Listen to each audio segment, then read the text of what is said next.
ये जो सवाल है ये पिछले साल एसएससी सीजीएल एग्जाम में पूछा गया था और इस सवाल को हम लोग सबसे आसान तरीके से सॉल्व करेंगे। बस आपको ध्यान से देखना है।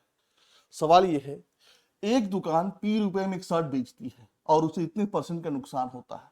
फिर वो उसी शर्ट का मूल्य इतने रुपए मार्क करती है और उस पर इतने परसेंट का छूट देती है। तो बताइए उसे प्रतिशत में लाभ या हानि कितनी हुई। आपको सबसे पहले ध्यान देना है, जो शर्ट का सेलिंग प्राइस है, जो विक्रय मूल्य है, वो P रुपया है। शर्ट का जो सेलिंग प्राइस है वो कितना है, वो P रुपया है। ठीक है, तो हम एक काम करेंगे, P को किसी नंबर में कन्वर्ट कर लेंगे। क्यों? क्योंकि आपको समझने में आसानी हो।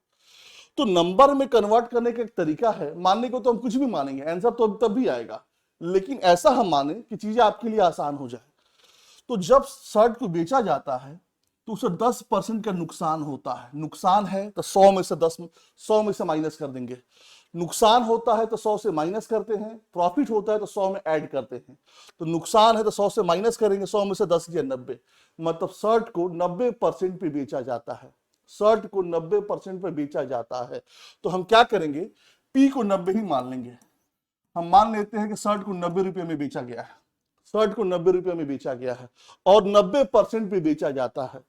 तो 90% बराबर 90 रुपया, 90% पे बेचा गया है और हम विक्रय मूल्य 90 रुपया ही माने हैं। तो 90% बराबर 90 रुपया, तो 100% का मतलब क्या होता है, क्रय मूल्य होता है।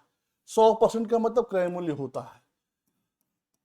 तो ये 100 रुपया क्या है, ये 100 रुपया क्या है, ये क्रय मूल्य है, कॉस्ट प्राइस है ये। ठीक है, अब क्या आपको ध्यान देना है, फिर वह उसी शर्ट का मूल्य इतना मार्क करती है।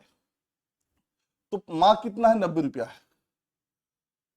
मार्क कितना है, 90 रुपया। ठीक है, 90 रुपये में बेचा जाता है। अब उस शर्ट को इतना मार्क करती है, 90 रुपये से बढ़ा के इतना मार्क करती है।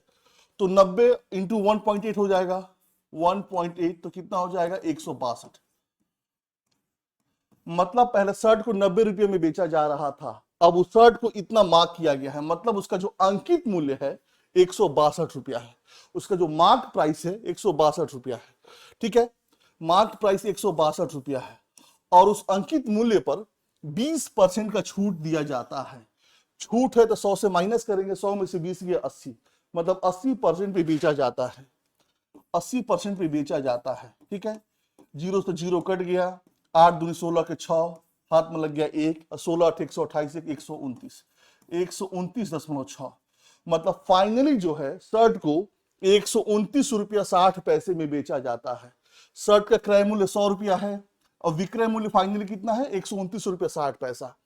तो उसे परसेंटेज में लाभ या हानि कितनी हुई, जब 100 को इससे माइनस कर देंगे, 100 को 129.6 से माइनस कर देंगे तो क्या आएगा, 29.6। यही इसका परसेंटेज हो गया, यही इसका परसेंटेज हो गया। यदि नहीं समझ में आया आपको तो लाभ कितना है, 29.6 है। लाभ क्रय मूल्य पे होता है तो क्रय मूल्य कितना है, 100 है। परसेंटेज बनाने के लिए 100 से मल्टीप्लाई करेंगे, 100 कट गया तो 29.6 रुपये परसेंट का उसे लाभ हो रहा है। ये हमारा आंसर आ गया। ये बिल्कुल आपको समझा के बताए हैं। आगे बढ़ते हैं। एक फल विक्रेता इतने किलोग्राम संतरे इतने में बेचता है, जिससे उसे 5 किलोग्राम संतरे के क्रय मूल्य का लाभ होता है। उसका लाभ प्रतिशत क्या है। जब भी इस पैटर्न पे सवाल आए, एग्जामिनर क्या किया है कि जो 900 रुपया लिखा है, ये 900 रुपया लिखा है, ये बस आपको परेशान करने के लिए, आपका समय खराब करने के लिए, आपको उलझाने के लिए ये दिया हुआ है। यहां इसकी कोई आवश्यकता नहीं है, इसकी कोई आवश्यकता नहीं है।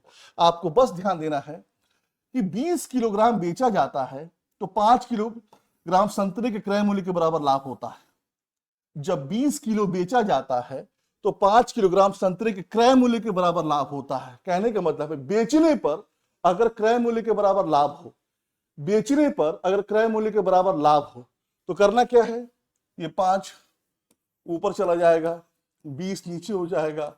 परसेंटेज बनाने के लिए 100 से मल्टीप्लाई करेंगे, 20 25 100, मतलब उसको 25% का लाभ हो रहा है।